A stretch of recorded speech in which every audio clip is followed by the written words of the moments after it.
Maknanya Nabi melihat bahawa strategi menghadap ke Baitul Maqdis itu ternyata tidak memenangi hati Bani Israel, Yahudi, Nasrani yang ada di kota Madinah. Sebenarnya Nabi memerintah plural society. Nabi memerintah masyarakat majmuk, bukan semuanya orang Islam. Bahkan sebenarnya orang Islam di Madinah itu minoriti, tapi Nabi memerintah. Jadi yang dikatakan negara Islam itu tak semestinya tunggu semua Islam dah, ya. Yang penting mereka tunduk kepada social order Islam, ya. Baik, jadi kata Ibnu Abbas, pertama yang dimansuhkan daripada Al-Quran ialah ayat tentang qiblah daripada Baitul Maqdis ke Baitullah. Ini ayat yang pertama. Fawal dari sudut apa? Dari sudut pindaan yang pertama. Kan kita ada pindaan 2004, pindaan 2010, begitu. Kalau dalam kita kata undang-undang pun ada pindaan berdasarkan realiti suasana, begitu, ya. Maka sebenarnya di dalam hukum Islam pun ada disebut nasikh wa mansukh, ya. Nasikh ialah ayat yang memansuhkan, nasikh wa mansukh, iaitu ketika Nabi SAW berhijrah ke Madinah, sedangkan kebanyakan, tengok disebut kebanyakan, majority penduduk di Madinah itu adalah Yahudi. Nabi tukar nama Yathrib. Asal makna Yathrib ialah penyakit berjangkit, itu Yathrib, daripada Thariba Yathrabu, ya, Yathribu, Thariba Yathribu ialah penyakit yang berjangkit yang membawa kepada keadaan yang tak selesa. Lalu Nabi bersifat optimis. Caranya tukar. Macam kita lah weh, tukar jadi Petaling Jaya, Putrajaya, apa lagi Jaya, tak? Aman Jaya. Tentu ada makna daripada pertukaran nama itu, ya. Sebab apa? Ianya memberikan, dipanggil tafaul dalam bahasa Arab, tafaul dalam bahasa Inggerisnya dikata optimistic tentang masa depan. Jadi gantikan penyakit Yathrib itu penyakit dengan Madinah. Madinah itu daripada perkataan madani. Madani maknanya civilized, ya. Madani maknanya civilization, iaitu masyarakat madani. Madinah, madani, ya. Al-munawwarah, munawwar daripada nur, ya. Munawwar daripada nur, yang bercahaya, ya. Maknanya masyarakat yang dipandu oleh cahaya iman, cahaya agama, ya. Jadi Nabi mengambil pendekatan, Allah suruh Nabi menghadap ke Baitul Maqdis demi menawan hati orang-orang Yahudi, ya, sehingga bergembiralah orang Yahudi dengan itu, dan Rasulullah telah menghadap Baitul Maqdis.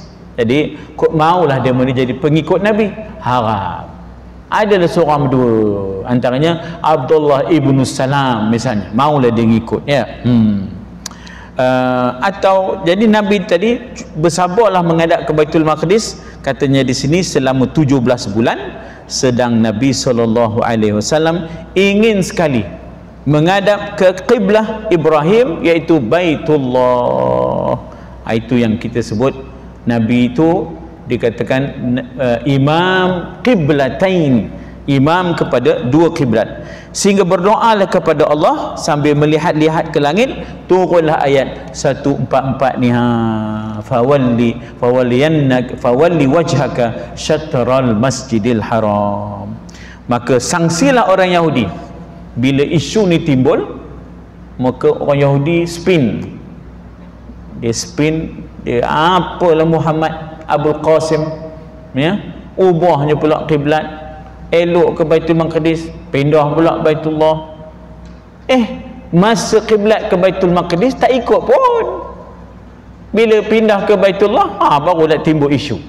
Ibarat gini lah tuan-tuan, kita dengan anak cucu kita kan, masa lauk tu ada, tak ada nak disentuh, bila dah habis baru nanya, mulalah meto, ya, tadi masa kan, tadi masa ada kamu orang dah sembawa, kamu tak ada. Bila orang dah masuk dalam lemari ke dalam peti ais, sekarang peti ais lah, dulu lemari lauk, baru bertanya. Dulu lemari lauk dawai tu lah yang gemuk dia lipeh tu, ada good story, ada. Maka sanksilah orang Yahudi dengan perpindahan tahwil al-qiblah itu. Jadi sebenarnya ini gambaran kepada mereka yang mengikut selera bukan mengikut agama. Bila dah tepuk dada tanya selera ni, payahlah. Sifat kita dengan agama ialah sami'na wa ata'na. Ya, cepat bertindak untuk patuh taat. Jangan banyak songih. Jadi Yahudi ni banyak sangat songih, ya tak? Apakah yang telah memaling mereka? Ma wallahum an qiblatihim allati kanu 'alaiha. Apakah yang telah memalingkan mereka daripada kiblat yang telah mereka hadapi? Allah jawab, katakanlah, qulillahil masyriq wal maghrib.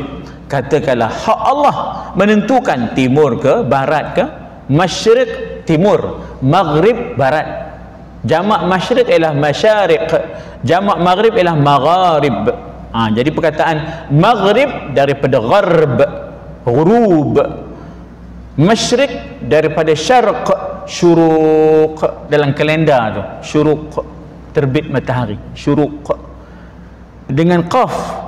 Dalam kalender kita dengan K, syuruq itu salah. Sebab syuruk maknanya banyak syirik. Kalau dengan K, banyak syirik, banyak menyengutu. Apa kerja pula? Tengok macam mana kalau kita ubah daripada qaf menjadi kaf, syuruk, maknanya banyak syiriknya. Jangan buat pasal. Syuruk. Ya, syuruk. Qulillahil masyriq wal maghrib. Kemana sahaja kamu menghadap, maka fasamma wajhullah, fa aynama tuwallu fasamma wajhullah.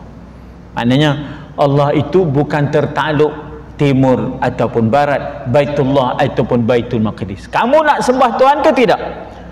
Maka kita awal-awal kata wajjahtu wajhiya lillazi fataras samawati wal ardh. Aku hadapkan wajahku ini bagi Tuhan yang menjadikan langit dan bumi.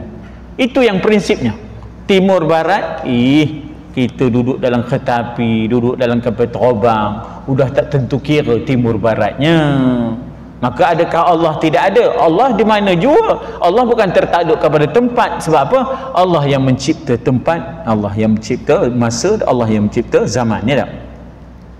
Dan tiada kami jadikan kiblat yang kau hadapi itu kecuali untuk kami tahu siapakah yang benar-benar. Wa amma ja'alna al-qiblata allati kunta 'alaiha illa lina'lama man yattabi'ur rasula mimma yanqalibu 'ala aqibai. Sebenarnya nak menguji kamu ni nak ikut rasul ke tidak.